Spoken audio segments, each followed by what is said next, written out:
لا حول ولا قوة إلا بالله العلي العظيم. أعوذ بالله السميع العليم من الشيطان الرجيم. بسم الله الرحمن الرحيم.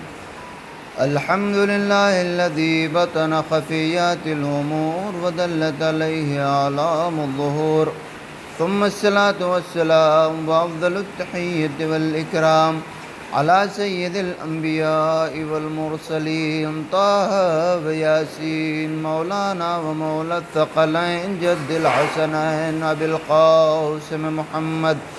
اللهم صل على محمد وآل محمد، لا سيما على أخيه ووسيعه ووزيره وخليفته وعلى آله الطيبين الطاهرين المعصومين المظلومين المنتخبين المنتجبين، واللعنة الله الدائمة الباقية من الآن إلى قيام يوم الدين على أعدائهم أجمعين.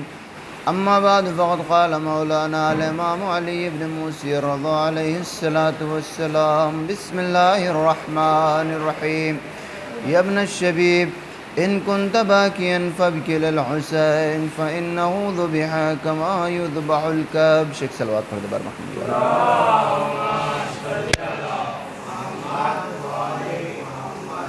عزیزان گرامی قدر، محترم داران امام مظلوم کربلا، 8ویں امام کی یہ مشہور و معروف حدیث جس میں مولا فرما رہے ہیں اپنے صحابی سے، اور ظاہر ہے کہ یہ حکم صرف صحابی کی حد تک نہیں ہے،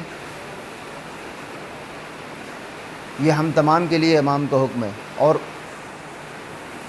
ظاہری الفاظ سے یہ سمجھا جا سکتا ہے، اس کو سمجھنا زیادہ مشکل نہیں ہے کہ مولا کہہ رہے ہیں کہ اگر رونا ہو تو میرے جد پہ رویا کرو. اور اسی طریقے سے ایک روایت آپ حضرات نے ضرور سنی ہوگی کہ شہزادی سلام اللہ علیہ فرماتے ہیں کہ میرے بیٹے پہ روئے گا کون؟ تو پھر پیغمبر اسلام فرماتے ہیں خدا ایک قوم پیدا کر. کبھی آپ نے غور فرمایا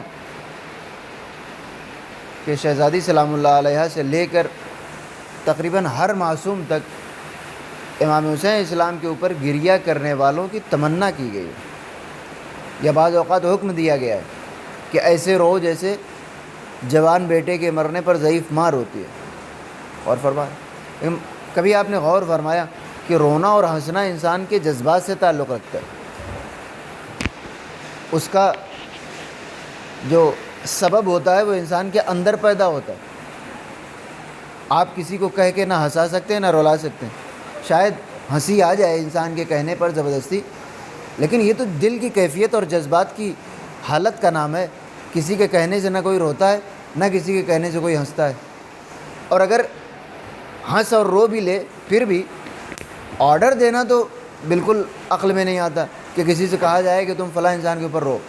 آپ کے ہاں دیکھا ہوگا کبھی انتقال ہو جائے، لوگ آتے ہیں تو صاحب غم گلے لگ جاتا ہے، کہہ دیتا ہے مجلس میں بیٹھ جانا، یا اگر بنا کھانا کھائے کوئی چلا جائے تو ناراض ہو جاتا ہے، لیکن بنا روئے کوئی چلا جائے اس پر نہیں ناراض ہوتا. توجہ فرما رہے ہیں؟ یعنی رونا اور ہنسنا انسان کے جذبات سے تعلق رکھتا ہے. جب وہ کیفیت ہوگی تو انسان روئے گا، نہیں ہوگی تو نہیں روئے گا. اگر وہ کیفیت ہو گئی تو آپ کے کہنے کی ضرورت نہیں ہے، وہ خود روئے گا. اور اگر وہ کیفیت نہیں ہے تو پھر آپ کے کہنے کا کوئی فائدہ نہیں ہے، وہ نہیں روئے گا. پھر توجہ چاہتا ہوں، اگر یہ بات گفتگو سمجھ میں آ گئی، پھر ائمہ طاہرین ہم سے اور آپ سے رونے کا مطالبہ کیوں کرتے ہیں؟ یا شہزادی سلام اللہ علیہ نے رونے والوں کی خواہش کیوں ظاہر کی؟ وہ تو ظاہر ہے، شہادت امام حسین کی خبر سننے کے بعد جس کا دل چاہے گا وہ تو خود بخود روئے گا، اس کو کہنے کی ضرورت نہیں. یہی عرض کر رہا ہے. ایک صلوات پڑھ دیں بار محمد و آل محمد.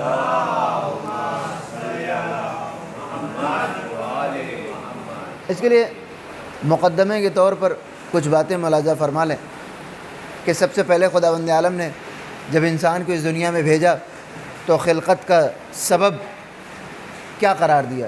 وما خلقت الجن والانس الا لیعبدون. میں نے تمہیں اس دنیا میں اس لیے بھیجا ہے، تمہیں نہیں بلکہ تمہارے ساتھ جناتوں کو بھی، انسان اور جنات کو اس لیے بھیجا ہے تاکہ یہ عبادت کر سکیں. توجہ سنیے گا، اصل سوال ہمارا وہی ہے کہ انسان کو رونے کا حکم کیسے دیا جا سکے یا رونے کی خواہش کیسے کی جا سکے. تو خداوند عالم نے اس پورے قافلہ انسانیت کو ایک ساتھ ایک جملے میں سمیٹ دیا کہ میں نے تمہیں اس لیے بھیجا ہے کہ تم عبادت کر سکو. اب وہ عبادت چاہے جو ہو، اللہ کی عبادت ہو، لوگوں کا دل خوش کرنا ہو، پبلک سروس ہو، جو بھی ہو، لیکن بہرحال ایک لفظ میں اگر سمیٹا جائے تو عبادت۔ اور ان لوگوں میں سب سے اچھی عبادت کس کی ہے؟ ظاہر ہے جو سب سے اچھا انسان ہوگا پیغمبر اسلام حضرت محمد مصطفیٰ صلی اللہ علیہ وسلم کے علاوہ تو کوئی نہیں ہو سکتا۔ صلی اللہ علیہ وسلم۔ تو پہلے تو کہا کہ تمہیں بھیجا ہی گیا ہے کہ عبادت کرو، اور الٹیمیٹلی سب سے اچھی عبادت اس کی ہونی چاہیے جو سب سے اچھا انسان ہے۔ لیکن وہاں ہم دیکھتے ہیں، توجہ چاہتا ہوں، کہ خداوند عالم نے ہم سے کہا کہ تم عبادت کرو، تو جس کی سب سے اچھی عبادت ہے وہاں تو خدا کو اور خوش ہونا چاہیے کہ میرا حبیب میری عبادت کر رہا ہے، اور وہاں معاملہ الٹ گیا۔ یا ایھا المزمل، خداوند عالم نے اپنے حبیب کو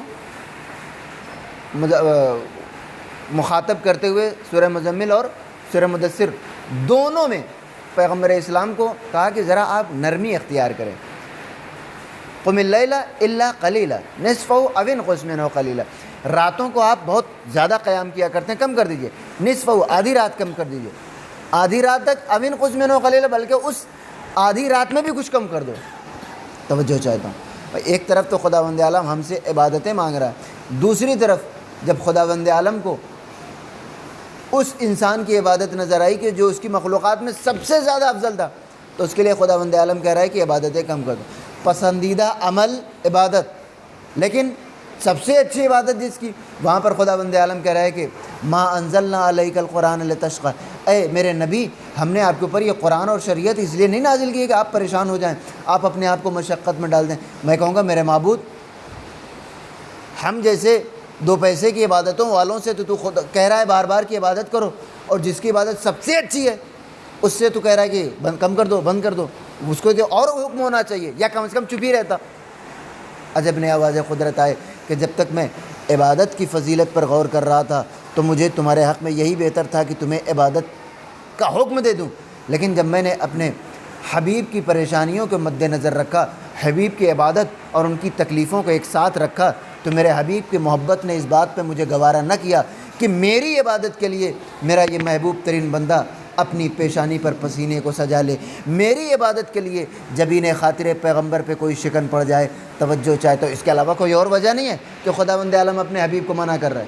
کیا نعوذ باللہ نعوذ باللہ پیغمبر اسلام کی عبادتیں خدا کو اچھی نہیں لگتی کیا؟ اگر ہماری باتیں تو ان کی تو اور زیادہ اچھی لگی، اس کے باوجود اگر خداوند عالم منع کر رہا ہے تو ایک ہی وجہ ہو سکتی ہے کہ خداوند عالم اپنے اس محبوب ترین بندے کو پریشان نہیں دیکھ سکتا۔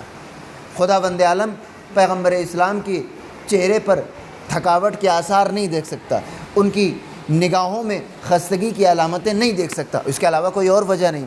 یہ دو باتیں ہو گئیں، ایک خداوند عالم ہم سے عبادت کا تقاضا کر رہا ہے، دوسری بات اگر پیغمبر اسلام سے عبادتوں میں کمی کرنے کا حکم دے رہا ہے تو اس کی وجہ محبت ہے، کچھ اور نہیں ہے۔ اب یہ دونوں باتیں اگر آپ کو سمجھ میں آ گئی ہوں، اب آئیے ان روایتوں پر کہ جب امام حسین اسلام کی شہادت کی خبر پیغمبر اسلام کو ملتی تھی تو بے اختیار گریہ فرمایا کرتے تھے۔ شاہ عبدالحق محدث دہلوی جنہوں نے تحفہ اثنا عشریہ لکھی، اتنی مضبوط کتاب امام حسین اسلام کے بارے میں بھی انہوں نے لکھا، آتا ہے کہ کہتے ہیں کہ وہ اپنے گھر میں مجلس کیا کرتے تھے، یعنی یہ معاملہ الگ ہے امام حسین اسلام۔ توجہ سے سنیے گا، وہ لکھتے ہیں کہ آسمان میں جتنے فرشتے تھے سب کے ذریعے شہادت امام حسین اسلام کی خبر پیغمبر اسلام تک پہنچائی گئی، تو کیا اس سے تکلیف نہیں ہوتی تھی؟ پیغمبر اسلام اپنے ہاتھوں میں لے کر گریا کرتے ہیں۔ اب جو لوگ کہتے ہیں کہ شہدائے کربلا تو زندہ ہیں، زندہ کو رونے کا کیا فائدہ؟ دل چاہتا ہے ان سے عرض کروں کہ ہم چاہے جتنا زندہ مان لیں، لیکن بہرحال یہ ایک میٹافوریکل اور اعتباری زندگی ہے، اس زندگی کے برابر نہیں ہے جو امام حسین اسلام سن 60 ہجری میں تھی ان کی۔ تو ہم اگر اس زندگی میں رو رہے ہیں، تمہیں اعتراض ہو رہا ہے، کاش پیغمبر اسلام سے پوچھو کہ وہ اس زندگی میں حسین کو اپنی آغوش میں لے کے کیوں آنسو بہا رہے؟ غور فرما رہے ہیں؟ اگر رونا بدعت ہے یا زندہ انسان پہ نہیں رونا چاہیے، تو آغوش رسول میں جو حسین ہے وہ تو بالکل ہی زندہ ہے، تو اگر وہاں رویا جا سکتا ہے تو اس زندگی میں بھی رویا جا سکتا ہے۔ پیغمبر اسلام نے ہر فرشتہ، اور آسمان میں کتنے فرشتے ہیں آپ گن نہیں سکتے، یعنی کوئی تعداد نہیں ہے کہ جتنے فرشتے، ایک طرف خداوند عالم اپنے حبیب کے پریشان ہو جانے کے خوف سے دنیا میں جو سب سے زیادہ فیوریٹ چیز اللہ کی ہے، سب سے زیادہ پسندیدہ چیز عبادت، اس میں کمی برداشت کر رہا ہے کہ کمی ہو جائے عبادت میں چلے گا، لیکن میرا حبیب پریشان نہیں ہونا چاہیے۔ اور یہ جو خبر شہادت ہے امام حسین، اگر صرف ایک بار کی ہوتی بات تو مسئلہ سمجھ میں آ سکے۔ ہر فرشتے سے کیا پیغمبر اسلام اس میں پریشان نہیں ہوتے؟ اتنا پریشان ہوتے تھے کہ پیغمبر اسلام ایک بار مسجد سے باہر نکلے اور فرشتہ آیا کہ آپ کا یہ نواسہ میدان کربلا میں 3 دن کا بھوکا و پیاسا شہید کیا جائے گا۔ پیغمبر اسلام وہیں سے واپس ہو گئے مسجد میں، ممبر پہ گئے اور کہا میرا یہ حسین ہے، میرے حسین اور اہل بیت سے آگاہ رہنا، ہوشیار رہنا، کہیں تم ان کو پریشان نہ کر دو۔ ھذا حسین فارفو، ایسے ہی بیک گراؤنڈ والی حدیث ہے کہ پیغمبر اسلام کو فوراً خیال ہے، ورنہ مدینے والوں کے بیچ میں یہ کہنا کہ یہ حسین ہے، اس کو پہچان لو، کوئی ضرورت ہے؟ آج کا زمانہ بھی نہیں تھا کہ مثلا ممبرا میں کوئی ایک انسان رہ رہا ہے جس کو آپ نہیں جانتے، گنتی کے لوگ، اور مسجد نبوی میں ہر انسان کا آنا جانا اور مولا کائنات کے گھر کا دروازہ اسی مسجد میں کھلتا تھا، تو کوئی سوال نہیں ہے کہ لوگ نہ جانتے رہیں گے۔ ایسے لوگوں کے بیچ میں کہنا کہ ھذا حسین فارفو، یعنی معاملہ کچھ اور ہے۔ یہ سمجھانا چاہ رہے ہیں پیغمبر اسلام کہ میرے اور حسین کے تعلق کو یاد رکھنا، پہچانتے تو ہو لیکن یہ پہچان ہے، یہ معرفت ہے، اس کو باقی رکھنا آئندہ۔ خیر، گفتگو ہو رہی تھی کہ پیغمبر اسلام کو خداوند عالم عبادتوں سے روکتا ہے تکلیف نہ ہونے دینے کے لیے، اور دوسری طرف خداوند عالم آسمان کا ہر فرشتہ بھیج رہا ہے تاکہ خبر شہادت اگر ایک بار معلوم کرانا ہوتا کہ آپ کا یہ نواسہ، توجہ چاہتا ہوں، کچھ دنوں کے بعد شہید ہو جائے گا، تو ایک فرشتہ کافی ہے؟ ہمیں اور آپ سے اگر ایک بار بتا دیا جائے 2 اور 2 4 ہوتے ہیں، تو کیا ہر بار کیلکولیٹر لا کر پروف کرنے کی ضرورت ہے؟ نہیں۔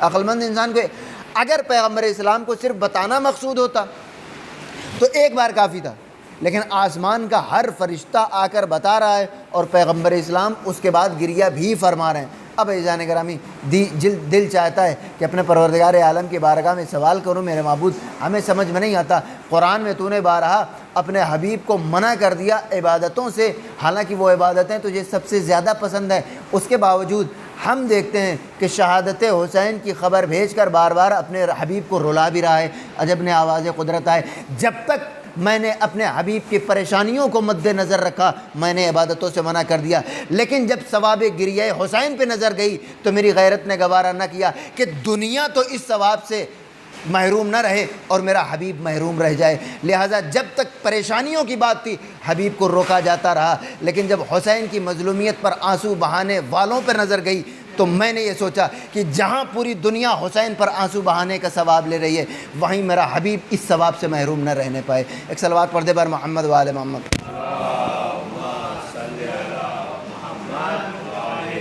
اس کے علاوہ کوئی اور وجہ نہیں ہے۔ اگر آپ کہیں کہ پیغمبر اسلام کو ثواب کی کیا ضرورت، اسی سر الشہادتین میں شاہ عبدالحق محدث دہلوی نے لکھا،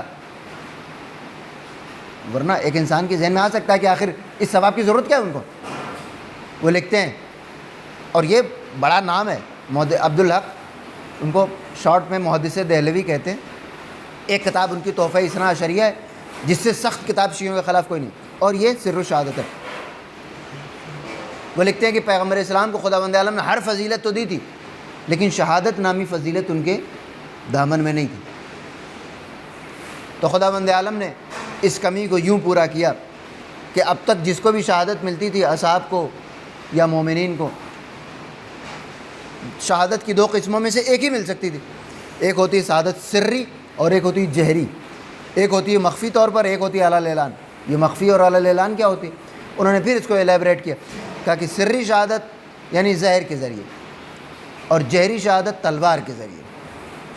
وہ کہتے ہیں کہ اب تک مسلمان جو بھی شہید ہوا تھا یا سری شہادت اس کی ہوتی تھی یا جہری شہادت ہوتی تھی۔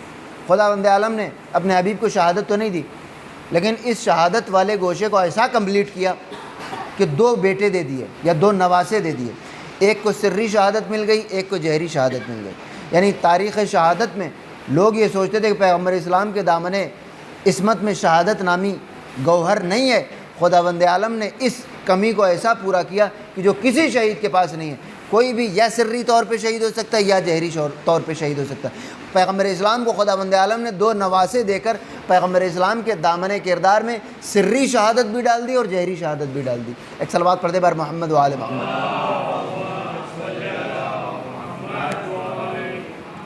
تو اس سے یہ ثابت ہوتا ہے کہ پیغمبر اسلام کو چاہے ضرورت ہو یا نہ ہو، لیکن نگاہ محبوب میں پیغمبر اسلام کا دامن عصمت کسی فضیلت سے خالی رہ جائے، یہ گوارا نہیں ہوتا۔ لہٰذا آپ یہ نہ سوچیں کہ امام حسین پر رو کر جہاں ہم ثواب لے رہے ہیں وہیں پیغمبر اسلام کو بھی کوئی ثواب چاہیے ہوگا، نہیں، ثواب کی ضرورت نہیں ہے۔ پیغمبر اسلام کے دامن میں کوئی معمولی سی فضیلت نہ رہے، یہ خداوند عالم گوارا نہیں کر سکتے۔ توجہ چاہتا ہوں۔ اب یہ بات اگر گفتگو سمجھ میں آ گئی ہو کہ اگر پیغمبر اسلام سے خدا گریے کا سامان پیدا کر سکتا ہے، پیغمبر اسلام کو بار بار خدا فرشتے بھیج کر رلا سکتا ہے کہ یہ محروم نہ رہیں، تو کیا ائمہ طاہرین یہ بات گوارا کر سکتے ہیں کہ آپ اس فضیلت سے محروم رہ جائیں؟ کیا شہزادی سلام اللہ علیہ گوارا کر سکتی ہیں کہ فلسطین کے پتھروں کو تو ثواب مل جائے، مدینے کے آسمان کو تو ثواب مل جائے حسین کے اوپر گریہ کرنے کا، لیکن ہمارے چاہنے والے اس گریے سے محروم رہ جائیں؟ اب ایک اہم سوال یہ پیدا ہوتا ہے کہ آخر اس گریے میں ثواب ہی کیوں ہے، اور یہ ثواب کس بنیاد پر ہے؟ ایک صلوات پڑھ دیں بر محمد و عالم۔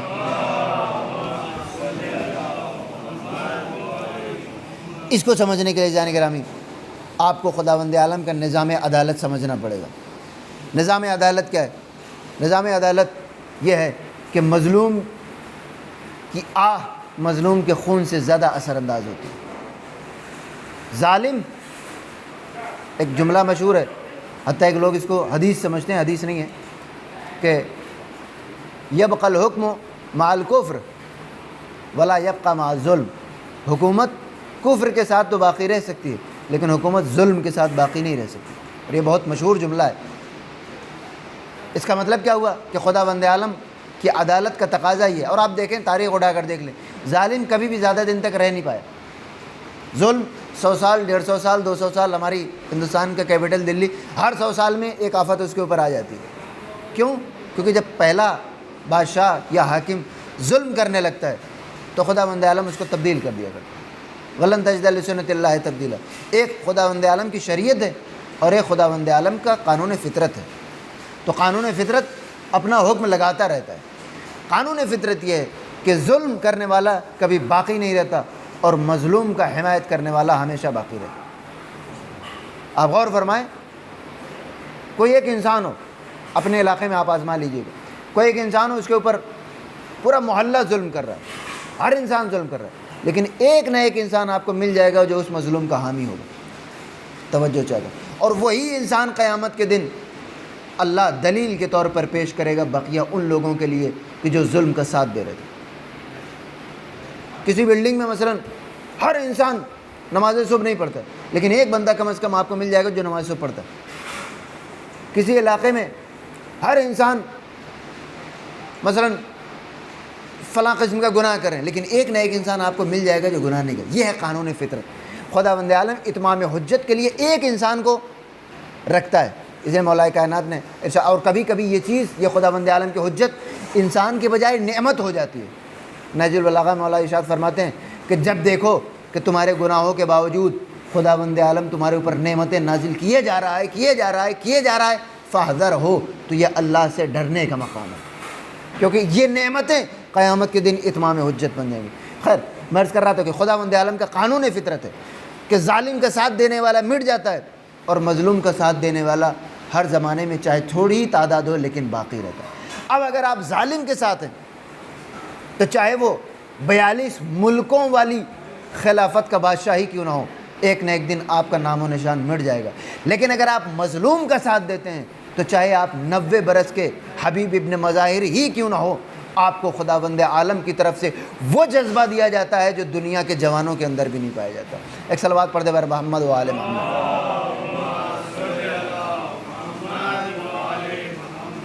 تو مظلوم پہ رونا آپ کو انٹرنلی اور مینٹلی اتنا مضبوط بنا دیتا ہے کہ جو دنیا کی کوئی اور چیز نہیں کر سکتی۔ توجہ چاہتا ہوں۔ اندر احساس جو ہوتا ہے، وہ احساس،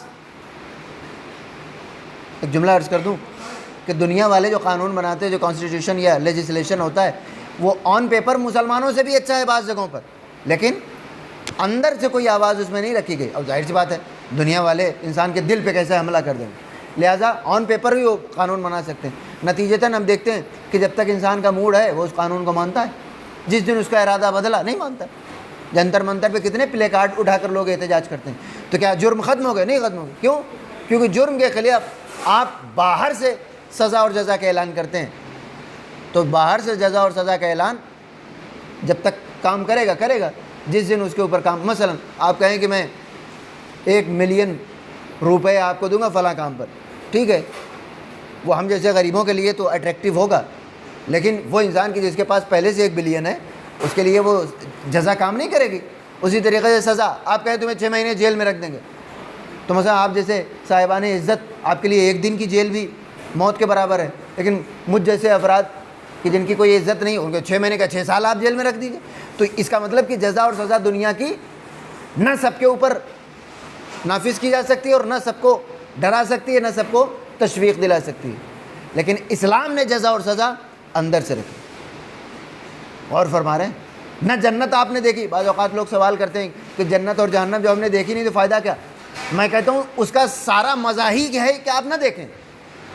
ایک بار جس چیز کو آپ نے دیکھ لیا، نہ آپ اس سزا سے ڈریں گے اور نہ جزا میں کوئی اٹریکشن رہ جائے گا. لہذا کوئی یہ سوال نہ کرے گا خدا بند عالم جنت جہنم فاتح. ہم نے سارا کھیل ہی یہ ہے کہ آپ نہ دیکھیں تو اس کا سسپینس بنا رہتا ہے، تو آپ ڈرتے ہیں. خیر، میں عرض کر رہا تھا کہ خدا بند عالم نے اپنا نظام انسان کے اندر سے رکھا ہے، اندر سے ڈرایا ہے. اور جب تک انسان خدا بند عالم کے خوف سے کسی مظلوم کی حمایت کرتا رہتا ہے، تب تک تو خدا بند عالم کا ساتھ اور خدا بند عالم کی نعمتیں اس کے اوپر ہوتی ہیں. لیکن اگر مظلوم کے ساتھ چلا گیا، ایسا نہیں کریں گے. اصل چیز جو آپ کو کسی اچھے کام پر لے جاتی ہے یا برے کام پر لے جاتی ہے، وہ ہے آپ کے اندر کا احساس جرم اور احساس بے خطائی یا بے جرمی، احساس معصومیت ایک طرح سے کہہ لیجیے آپ. حالانکہ وہ والے معصوم الگ ہے، یہ ایسا جیسے ہم کہتے ہیں معصوم بچہ. تو وہ احساس معصومیت آپ کے اندر اور احساس جرم، یہ 2 چیز آپ کی زندگی کو، حتیٰ کہ آپ کے ذہن کو پرسکون بناتی ہے. ایک چور ہے، جا رہا ہے کسی انسان کے گھر میں چوری کرنے کے لیے، تو بغیر تیاری کے تو نہیں جائے گا. ساری تیاریاں اس نے کر لی، چہرے پہ نقاب بھی اوڑھ لیا، اسٹریٹ لائٹ بھی آف ہے، محلے میں کوئی اور نہیں ہے، رکھوالی کرنے والے کتے بھی نہیں ہیں، سارا انتظام، گھر میں کوئی اور بھی نہیں ہے، سارے گھر کے افراد کہیں گئے ہوئے ہیں، ایک بیمار انسان ہے گھر میں. آئیڈیل سچویشن ہے چوری کرنے کے لیے. وہ چلا اور دبے قدموں سے جا رہا ہے، بالکل گھر کے پاس پہنچ گیا اور اپنی اس چوری کو انجام دینا چاہتا ہے. معمولی سے کھانسنے کی آواز آئی اس بیمار کی اور یہ 10 قدم پیچھے ہو گیا. آپ بتا سکتے ہیں کس بنیاد پہ پیچھے ہو گیا؟ یہ وہی انسان ہے جو دریاؤں میں راستہ بنا لیتا ہے، یہ وہی انسان ہے جو پہاڑوں کے درمیان سے سرنگیں کھود دیتا ہے، یہ وہی انسان ہے جو وہ کام کر لیتا ہے جو دنیا کی کوئی اور مخلوق سوچ تک نہیں سکتی. اس مضبوط ترین انسان کو ایک بیمار انسان کی معمولی سے کھانسی نے 10 قدم پیچھے کر دیا. کیوں؟ احساس جرم. اسے معلوم ہے کہ میں وہ کام کر رہا ہوں جو غلط ہے. تو احساس جرم انسان کو کمزور بنا دیتا ہے، اور اسی طریقے سے احساس معصومیت کہ میں غلط نہیں ہوں ایک معمولی سے پرندے کو چیل کے اوپر حملہ آور کر دیتا ہے.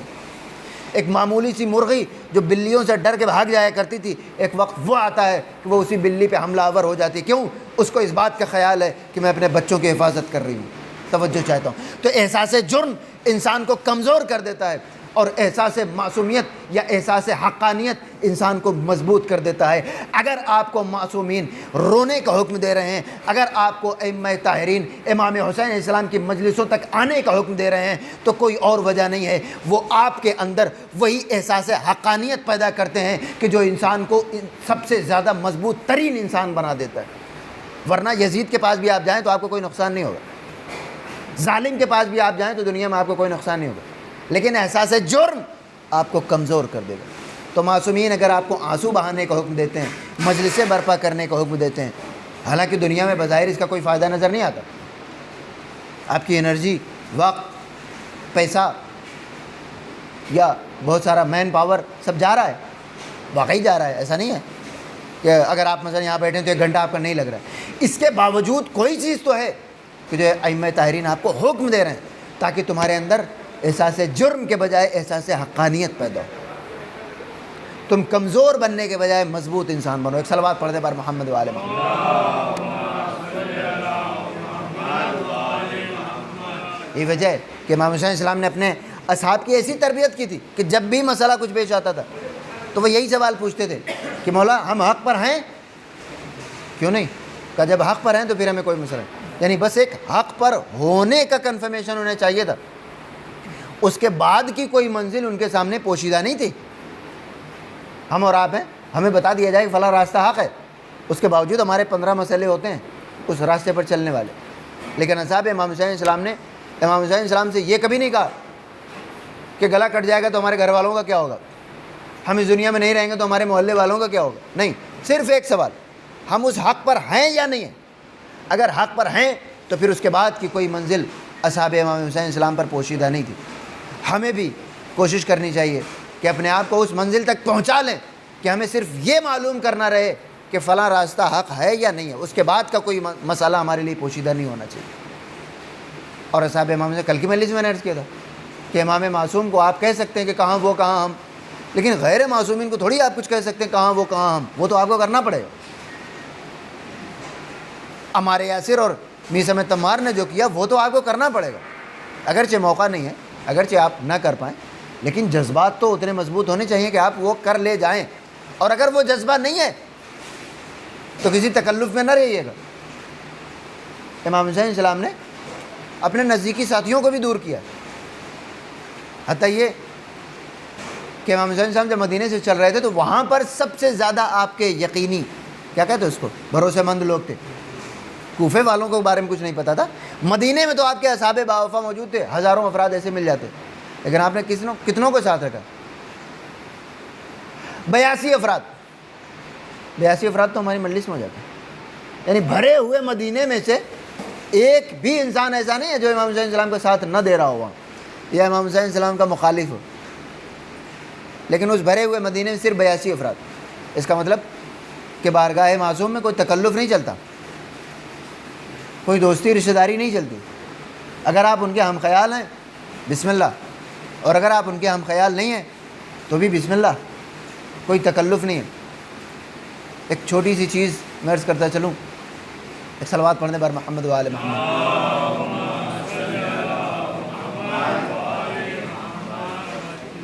امام حسین علیہ السلام کو 2 افراد نے مشورہ دیا تھا، عبداللہ ابن عباس اور محمد ابن حنفیہ نے، نہ جانے کے لیے۔ ایسے نہ جانے کتنے افراد تھے؟ امام حسین علیہ السلام اس موقع پر بھی جا کس بنیاد پر رہتے؟ سب سے پہلے میں وہ حدیث پڑھ دوں، توجہ سے سنیے گا۔ پیغمبر اسلام نے وصیت کی تھی کہ میرے بعد مدینے کو قتل و غارت کا مرکز مت بنانا، یہاں مجھے سکون ملا ہے۔ حدیث متفق علیہ۔ اب لوگ کہتے ہیں کہ وہ مسلمانوں نے شورش برپا کی، یہ کر دی وہ کر دی، ٹھیک ہے، خلفاء کو تو عقل کرنی چاہیے تھی۔ اب میں بتاتا ہوں کہ حقیقی جانشینان پیغمبر نے کیا کیا۔ میرے بعد مدینے کو قتل و غارت کا مرکز مت بنانا، مجھے یہاں سکون ملا ہے، کوٹ ان کوٹ۔ پہلی خلافت مدینے میں، دوسری خلافت اسی مدینے میں، تیسری خلافت اسی مدینے میں، سارے فتنے اسی مدینے میں۔ مولا کائنات جیسے تخت خلافت پر آئے، آپ کو معلوم تھا کہ مجھ سے زیادہ فتنے والا دور کس کا ہوگا، کیونکہ میں تو کسی کو برداشت ہی نہیں کرتا۔ تھوڑا بہت لین دین کرنے والا جو انسان ہوتا ہے اس کے ہاں فتنے کم ہوتے ہیں۔ مولا کائنات کو تو پہلے سے معلوم ہے کہ اس سے زیادہ فتنے والا دور کوئی نہیں ہوگا۔ پہلے ہی دن آپ نے حکم دیا کہ دارالحکومت کوفہ منتقل کر دیا جائے۔ توجہ چاہتا ہوں، ایک کردار مولا کائنات نے مدینے سے منتقل کر دیا کوفہ۔ جیسے ہی ولید نے امام حسین السلام سے کہا کہ مجھے حکم ہوا ہے کہ یا آپ کی بیعت لے لوں یا آپ کے سر و تن میں جدائی کر دوں، امام حسین السلام نے اسی رات مدینہ چھوڑ دیا۔ 82 افراد کو آمادہ کرنے میں بھی 1 رات گزر جاتی ہے، لیکن امام حسین السلام اس کا مطلب پہلے سے آمادہ تھے کہ جب فتنے کا مرحلہ پیش آئے گا تو میں پیغمبر اسلام کی اس حدیث کے مطابق مدینے میں کوئی خون ریزی نہیں ہونے دوں گا۔ بس ایک جملہ عرض کر دوں کہ جانشین پیغمبر بن جانا اور ہے، لیکن حقیقی جانشین پیغمبر وہ ہوتا ہے جو قول پیغمبر کی آبرو رکھ لیا کرتا ہے۔ ایک صلوات پڑھ دے بر محمد و آل محمد۔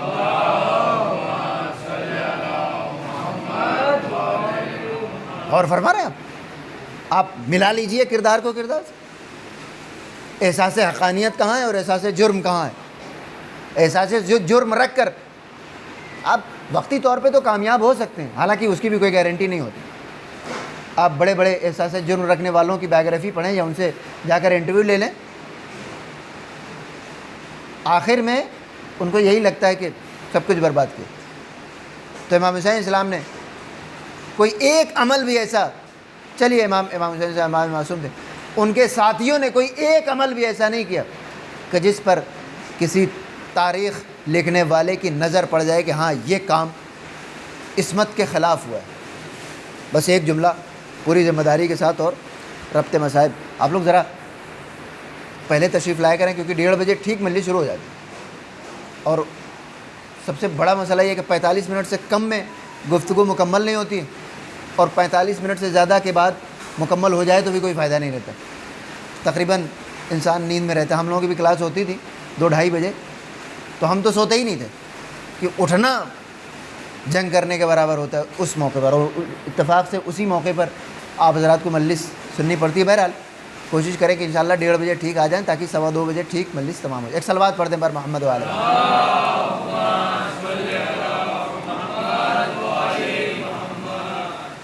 تو خیر میں عرض کر رہا تھا کہ امام حسین اسلام نے لشکر مرتب کیا اور اس کے بعد کہا کہ ہمیں یہاں سے کوچ کرنا ہے. ایک کردار آپ نے یہ دیکھا مدینے میں، ایک کردار مکے میں.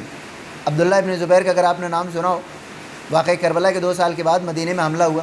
شاطر ترین انسان. یزید نے دوبارہ 2 سال کے بعد مدینے میں پھر حملہ کیا. اب ظاہر ہے کہ لوگوں میں ایک آؤٹریج تھا، ولید کو باہر کر دیا، مروان اور ولید کو لوگوں نے مدینے سے باہر نکالا، تو یزید نے دوبارہ لشکر بھیجا. اس موقع پر عبداللہ ابن زبیر مدینے میں تھا، مدینے سے بھاگ کر چلا گیا مکے میں کہ یہاں پر کوئی حملہ کرنے کی جرات نہیں کرے گا حاجیوں کے بیچ میں. میں کردار دے رہا ہوں دونوں. ایک آپ نے ابھی دیکھا مدینے میں، اور وہی ہوا. اس نے جو کیلکولیٹ کیا تھا بالکل صحیح کیلکولیشن تھی اس کی. یزید کا لشکر 1 سال تک خانہ کعبہ کو سیج کیے کھڑا رہا، لیکن عبداللہ ابن زبیر اریسٹ نہیں ہو سکا. کیوں؟ کیونکہ اندر جا کر آپ قتل و غارت نہیں کر سکتے. توجہ چاہتا ہوں، مطلب جو سوچ کر وہ مدینے سے بھاگا تھا، اور 64 ہجری میں یزید مر گیا، لشکر چلا گیا، عبداللہ ابن زبیر بچ گیا. اس کے بعد اس نے خلافت کی، اس نے جناب مختار سے بھی جنگ کی. بہرحال وہ ایک تفصیل ہے، لیکن اس نے جو سوچا تھا کہ میں مکے چلا جاؤں گا خانہ کعبہ کے پاس تو بچ جاؤں گا، وہی حال ہوا. امام حسین اسلام کو بھی یہ بات معلوم تھی کہ اگر میں حرم میں رہوں گا تو بچ جاؤں گا. یہ ہوتا ہے کردار. اسے جیسے ہی پتہ چلا کہ میری جان کو خطرہ ہے، اس نے کعبے میں پناہ لے لی. حسین کو جیسے ہی معلوم ہوا کہ کعبے کی حرمت کو خطرہ ہے، اپنی جان قربان کرنے کے لیے کھڑے ہو گئے. یہ ہوتا ہے کردار جسے امام حسین اسلام نے مدینے سے شروع کیا تھا. اور ایسا نہیں ہے کہ امام حسین اسلام اگر مدینے میں، ہم اور آپ سنتے ہیں کہ حاجیوں کے بھیس میں قاتل آ گئے تھے لیکن قتل نہیں کر سکتے تھے. امام حسین اسلام اپنی جان بچانے کے لیے خانہ کعبہ سے نہیں نکلے تھے، کعبے کی حرمت کو محفوظ رکھنے کے لیے. ورنہ آپ خود بتائیں 30,000 کا لشکر امام حسین اسلام کے اوپر کربلا جیسے کھلے میدان میں حملہ کرنے کی جرات نہیں کر رہا ہے. حاجیوں کے بھیس میں چھپا کر لائے گئے تلوار کے ذریعے، ہتھیار کے ذریعے کوئی امام حسین اسلام سے جنگ کرے گا؟ جس جنگ میں مثلا جس مقام پر عباس و علی اکبر اور محمد بھی موجود ہوں، تو شہادت کا سوال نہیں تھا. سوال تھا کہ خانہ کعبہ کی حرمت پامال ہو جائے گی، اور خانہ کعبہ کی حرمت کا خیال وہی کر سکتا ہے جو حقیقی وارث کعبہ ہو. ایک صلوات پڑھ دیں بر محمد و آل محمد. فیضان گرامی، میں نے اپنی گفتگو تمام کی. انشاءاللہ بقیہ گفتگو اور یہ کہ ایام محرم میں خوشی منانی چاہیے یا نہیں منانی چاہیے، پوری دنیا تو مناتی ہے، مسلمان کیوں محروم رہ جاتے ہیں. اور خود آنسوؤں کے اوپر کہ کس کس امام نے آپ سے آنسوؤں کا تقاضا کیا ہے، جبکہ آنسو فطرت کی بات ہے، کسی سے کہہ کے کسی کو نہیں رلوایا جا سکتا. اس پر انشاءاللہ گفتگو کل ہوگی. میں نے اپنی گفتگو آج کی مکمل امام حسین میدان کربلا میں پہنچے، اور آج کی تاریخ جن جوانوں سے منسوب ہے ان کی شہادت بھی امام حسین اسلام کا ایک معجزہ ہے. آپ بزرگوں کو تو کچھ باتیں سمجھا سکتے ہیں، اور حتیٰ یہ کہ ایک عمر تک پہنچ چکے جوان کو بھی کچھ باتیں سمجھائی جا سکتی ہیں، لیکن آپ بچوں کو کچھ نہیں سمجھا سکتے، اور اگر آپ انہیں سمجھا بھی دیں تو کچھ دنوں کے بعد وہ چیز ان کے مزاج میں زیادہ دیر تک نہیں رہتی۔ ایک معجزہ۔ دوسرا معجزہ لشکر حسینی کا یہ تھا کہ دنیا میں یوں ہی خواتین نرم دل ہوتی ہیں، شہادتوں پر یا اپنوں کی موت پر رو دیا کرتی ہیں، لیکن کچھ ایسی عورتیں آپ کو دنیا میں خواتین مل جائیں گی کہ جو نہیں روتی۔ تو یہاں تک تو لشکر حسینی میں کوئی خاص بات نہیں نظر آتی کہ خواتین نہیں روئیں، لیکن عزاداران مظلوم کربلا دنیا میں آپ کو اپنے بیٹے کی لاش پر نہ رونے والی خواتین تو مل جائیں گی، لیکن اپنے بیٹے کو شہادت کے لیے رات بھر تیار کرنے والی خاتون نہیں ملے گی۔ یہ کلیجہ صرف جناب زینب اولیاء مقام کا تھا، اجرکم اللہ۔ امام حسین علیہ السلام نے اپنے دونوں بھانجے آئے اور کہا کہ مامو جان ہم جنگ کی اجازت چاہتے ہیں۔ اب یہ وہ تاریخیں ہیں جہاں سے بنو ہاشم کی شہادتیں شروع ہو رہی ہیں۔ اب اصحاب امام حسین اسلام شہید ہو چکے، اب بنی ہاشم شہید ہو رہے ہیں۔ امام حسین علیہ السلام نے جناب زینب کے بس 2 فقرے سن لیجئے، تفصیلی شہادت انشاءاللہ رات کی مجلس میں آپ سماعت فرمائیں گے۔ امام حسین علیہ السلام نے دونوں بھانجوں کو گھوڑوں پر سوار کیا اور دونوں بھانجے لڑتے ہوئے چلے، اجرکم اللہ۔ ایک عجیب فقرہ، یہ دونوں نوجوان لڑتے ہوئے دریا کے کنارے پر پہنچے۔ اچانک اون نے مخاطب کیا اپنے بھائی کو، محمد خبردار۔ جی بھائی کس بنیاد پر خبردار؟ کہا خبردار، ہمارے ہاتھوں کو اور ہمارے ہونٹوں کو دریائے فرات کے پانی سے تر نہیں ہونا چاہیے، ہماری اماں نے منع کیا ہے، خبردار کبھی دریا کے نزدیک پہنچ جاؤ۔ یہ دونوں بچے لڑتے رہے اور آخر میں ایک آواز گونجی، اے مامو جان ہماری مدد کو آئیے۔ عباس دوڑے، علی اکبر دوڑے، حسین دوڑے، دونوں بچوں کو لائے اور جناب زینب کے خیمے کے سامنے رکھ دیا گیا۔ اجرکم اللہ۔ بس آخری منزل عزادارو، وہ زینب جو کل شب عاشور سے اپنے بچوں کو شہادت کے لیے آمادہ کر رہی تھی، ایسا تو نہیں ہے کہ وہ جنازہ دیکھ کے رونے لگے۔ زینب نے اپنے آنسوؤں پہ مکمل قابو رکھا، ماں نہ روئی۔ واقعہ کربلا کی ساری شہادتیں ہو گئیں، زینب حسین پہ تو روئیں لیکن اونو محمد پہ نہ روئیں۔